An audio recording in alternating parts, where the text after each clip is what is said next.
Hello, jour 8. Aujourd'hui, je ne vous mentirai pas, c'est une journée vraiment spéciale pour moi parce que ça vient directement au corps de mon travail, au corps de la dernière décennie, un peu tout ce qui vient regrouper mes expériences, mes connaissances, littéralement tout, c'est vraiment le corps de tout. Donc aujourd'hui, on va parler de contraste, de dualité, mais aussi de sensibilité. OK? Et la leçon numéro 8 pour aujourd'hui, c'est si tu penses qu'il te manque quelque chose à l'intérieur de toi pour atteindre un objectif. Ou si tu penses que tu dois choisir entre deux désirs, deux choses que tu voudrais, mais c'est impossible de choisir les deux parce que ça semble opposé, c'est ton signe qu'on t'a appris à évoluer dans le mauvais paradigme. OK? C'est important à comprendre. Et qu'est-ce que ça veut dire par là? On t'a appris à évoluer dans le mauvais paradigme. Ça veut aussi dire que avec des compétences puis une vision qui ne supporte pas ta signature énergétique unique et qui ne supporte pas ta sensibilité. OK? Donc, pour naviguer à travers les contrastes puis la dualité facilement, tu dois avoir développé les outils nécessaires pour supporter ta sensibilité. Et ça, c'est quelque chose de ultra important à se rappeler. Okay? C'est exactement ça qu'on va venir aborder en profondeur aujourd'hui. Parce que quand on parle de sensibilité, OK, c'est qu'on nous a souvent appris le flip side négatif, right, qui vient avec la sensibilité. Mais la vérité, c'est qu'il n'y a pas grand gens, il n'y a pas grand personnes en fait, qui ont réussi à expérimenter le flip side positif. Right? D'avoir vraiment une vie extraordinaire, une vie où est-ce que c'est nourri et uplift par notre sensibilité plutôt que d'être drainé par elle. Et vu qu'il n'y a pas beaucoup de gens qui ont réussi à expérimenter ce flip side positif-là, right? Il y a encore moins de gens qui connaissent les aptitudes nécessaires pour venir supporter cette sensibilité-là. Et vu que si peu de personnes qui ont ces qualités nécessaires-là, ça fait en sorte que tout le monde qui ont cette sensibilité-là à l'intérieur d'eux ont souvent été élevés à travers le mauvais paradigme. Right? C'est pas pour rien que la plupart des personnes vont croire que c'est une nuisance, que tu peux pas atteindre des objectifs si tu es connecté à ta sensibilité, que c'est toujours un ou l'autre, qu'on peut pas réellement avancer avec sa sensibilité, que ça va toujours venir nous limiter, puis que à part s'en couper, en fait, il n'y a rien à faire. C'est pas pour rien que la plupart des gens croient ça. C'est parce que le paradigme, où est-ce que justement on apprend comment utiliser notre sensibilité à notre avantage, il n'y a pas grand personne qui peuvent le maîtriser et souvent, ça fait en sorte qu'on a évolué à travers le mauvais paradigme. Okay? Parce que l'affaire, c'est que ta sensibilité, ce qu'elle nécessite, ce qu'elle a de besoin en fait, c'est une capacité à naviguer les zones grises puis les subtilités. Okay? La subtilité, pas la subtilité, la sensibilité, ce que ça nous apporte réellement, c'est de la profondeur. C'est la première chose que la sensibilité va nous apporter. Okay? Puis plus on va apprendre à utiliser sa sensibilité, plus on va être capable d'aller en profondeur, puis d'avoir une vision pleine de nuances devant nous. Le problème avec les personnes qui ont déjà une certaine sensibilité, c'est qu'elles ont appris à évoluer dans un paradigme qui manquait de nuances, dans un paradigme qui est rigide, qui est resté en surface, où c'est souvent du tout blanc ou tout noir. Voici ce qui est bien, voici ce qui est mal. Dans un paradigme qui croit que la sensibilité n'apporte rien de bon, donc, of course, ces personnes-là n'ont jamais été encouragées à développer leurs compétences nécessaires pour supporter cette sensibilité. Ce qu'ils ont appris à développer, c'est des compétences parallèles qui n'étaient pas du tout connectées à leur sensibilité. Donc, c'est toujours soit que je garde ces compétences-là ou je me coupe de ma sensibilité au final. Ce qui fait en sorte que ces personnes-là ont fini par se sentir pris au piège. Tu es pris dans un lose-lose situation parce que ils ont l'espèce de vision d'ensemble, ils ont le ressenti d'ensemble, mais l'esprit, le paradigme, où est-ce qu'il se situe, c'est uniquement en superficie. Donc, il y a un gap à l'intérieur d'eux. Right? Parce que leur potentiel inné, ce qui est facile naturellement, ça leur donne la chance de pouvoir voir puis rencontrer les subtilités. Ça leur permet de ressentir la profondeur des choses. Mais pour réellement utiliser cette sensibilité-là, pour ça, elles ont besoin d'avoir développé leurs habiletés nécessaires pour soutenir cette sensibilité-là, pour comprendre la profondeur, pour comprendre la nuance, pour être capable de les voir, pas juste les ressentir. Mais souvent, c'est pas fait parce que le paradigme dans lequel elles évoluent, c'est du tout blanc, tout noir, superficiel. Il n'y a pas vraiment de zone grise. On apprend à tenir, c'est une chose. Ça peut pas être plus qu'une chose.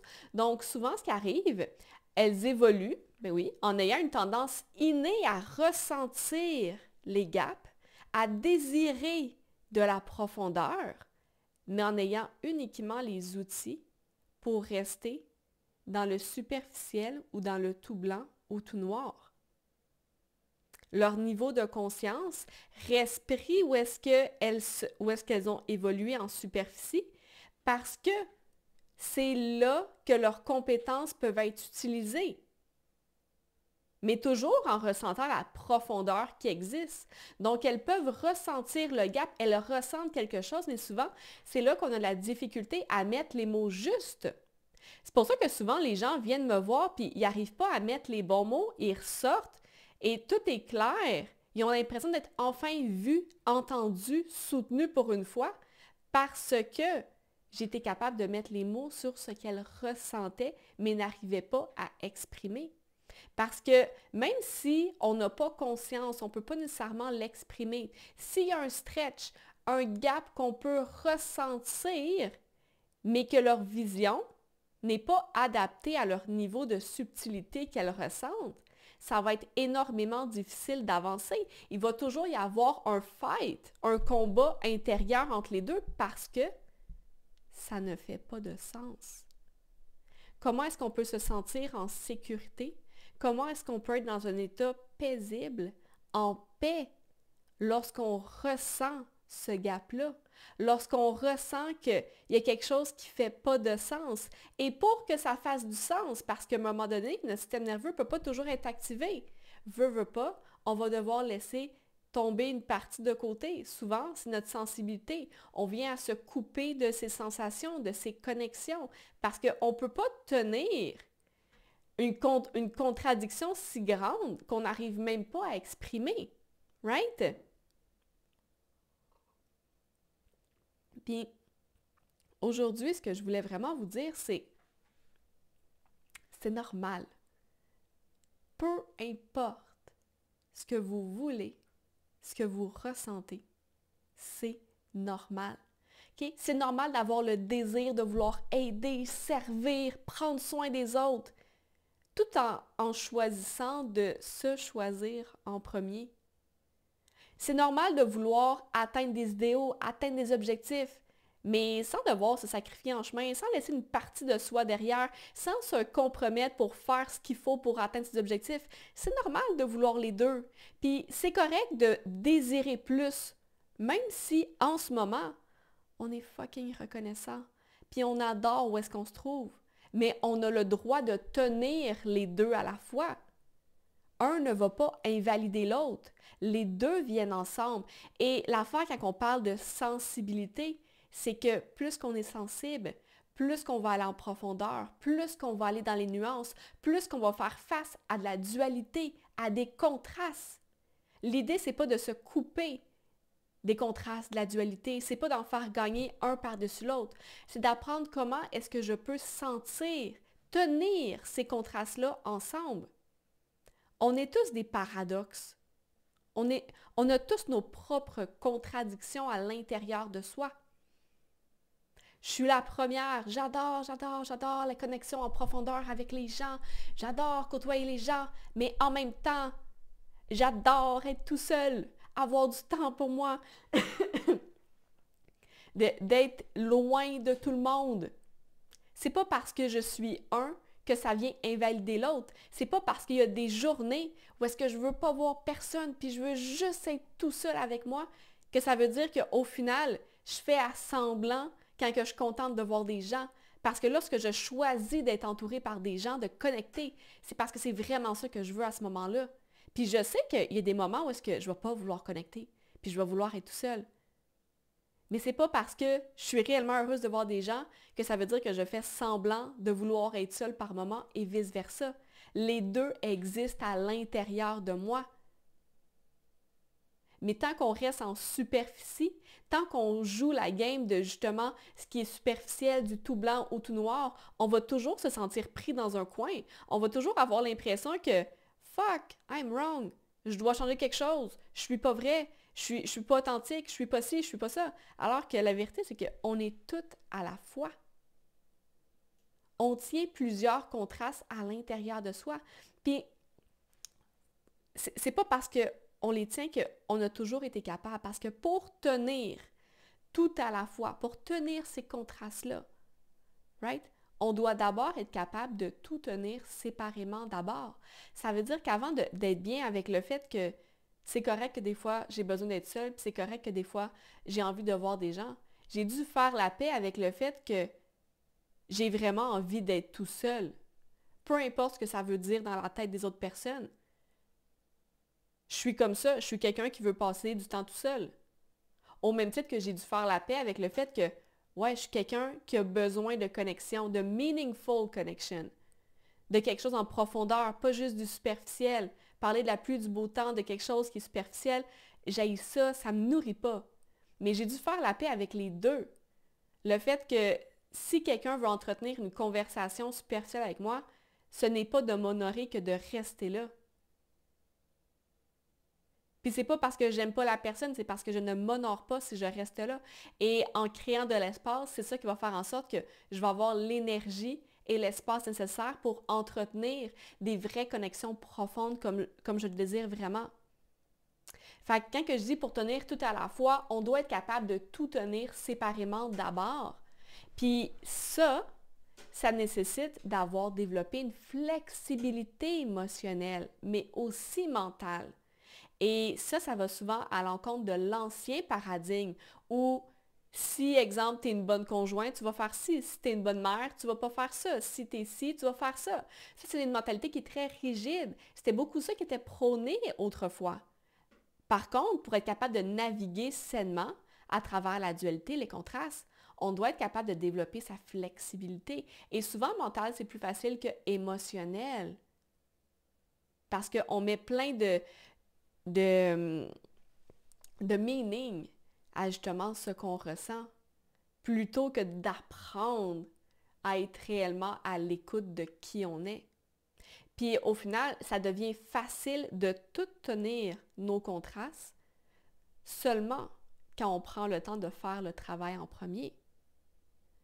On n'arrive pas là en choisissant le chemin de la facilité, même si je parle souvent de facilité. Ce n'est pas en empruntant le chemin de la facilité.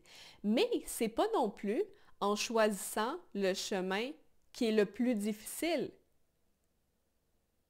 Si on choisit le chemin de la facilité ou le chemin qui est difficile, ça veut dire qu'on perd de vue ce qui est réellement important. Parce que ce n'est pas ça l'important.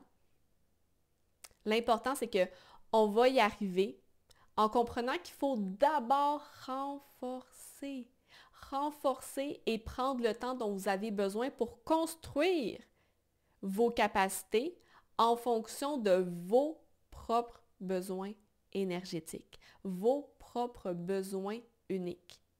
Puis, je prends vraiment le temps d'arrêter là-dessus parce qu'il ne s'agit pas d'avoir une habileté ou pas. Souvent, on nous vend quelque chose en nous disant « tu dois développer cette habileté-là, tu dois développer ça, tu dois développer... » Mais c'est pas ça. Parce que, dépendamment dans quel paradigme on va évoluer, ça va pas tout avoir le même meaning. OK? Fait qu'il s'agit avant tout de travailler ses capacités selon le bon paradigme pour vous. Right? Si on prend le leadership, par exemple, Vous avez sûrement tous une vision de ce que représente le leadership pour vous. Peut-être que c'est pas le même que moi. Peut-être qu'on n'évolue pas dans le même paradigme. Donc, c'est sûr que ça ne sera pas la même chose. Right? Parce que, oui, on apprend tous ce que c'est le leadership, mais peut-être que le type de leadership que vous avez appris, ce que c'était, peut-être que ce type-là n'est pas adéquat avec ce dont vos dons uniques ont besoin pour les faire briller. Est-ce que ça fait du sens? Parce que on peut prendre tous les concepts, toutes les habiletés et ça va toujours avoir une vision, une direction différente, dépendamment de la vision du paradigme dans lequel on se trouve. Même chose pour l'intelligence émotionnelle. C'est pas vrai de croire qu'il y a des gens qui en ont puis il y en a qui n'en ont pas. D'un point de vue scientifique, oui, il va y avoir un continuum. Mais dans les faits, si je parle à plein de gens différents, des personnes qui ont un bagage académique, qui ont des connaissances incroyables, puis que je leur parle. Puis l'intelligence émotionnelle, pour vrai, ça va être définie d'une manière différente selon chacune de ces personnes. Si je me fie à leur expérience et comment elles l'incarnent. Parce que même si on lit tous une phrase, on ne va pas la comprendre de la même manière. Right? Puis peut-être que le type d'intelligence émotionnelle que vous avez appris, exemple, quand vous étiez enfant, vos parents vous ont appris un certain type d'intelligence émotionnelle. Peut-être qu'il y a des gens qui vont dire, mais non, c'est pas de l'intelligence émotionnelle. Mais pour vos parents, c'était ça qu'ils avaient compris. C'était ça qu'ils vous ont transmis. Donc, c'est ça que vous avez à l'intérieur de vous. C'est pas que vous n'avez ou vous n'avez pas. C'est le type que vous avez. Peut-être qu'il ne vient pas honorer votre sensibilité, puis peut-être que ça vient vous empêcher de toucher à la profondeur que vous avez réellement besoin pour thrive. Il y a des gens qui ne sont pas connectés à leur sensibilité. Puis pour eux, c'est pas important. Puis pour eux, ils sont vraiment bien dans un monde qui est tout blanc ou tout noir. Mais ces gens-là n'auront jamais le désir d'aller pousser leur intelligence émotionnelle à la même profondeur que quelqu'un qui est particulièrement sensible et qui, par exemple, ça vient peut-être la limiter dans le day-to-day parce elle se sent souvent en situation d'échec. C'est sûr que cette personne-là va développer toutes des aptitudes puis toutes des habiletés pour être capable de naviguer avec plus de facilité.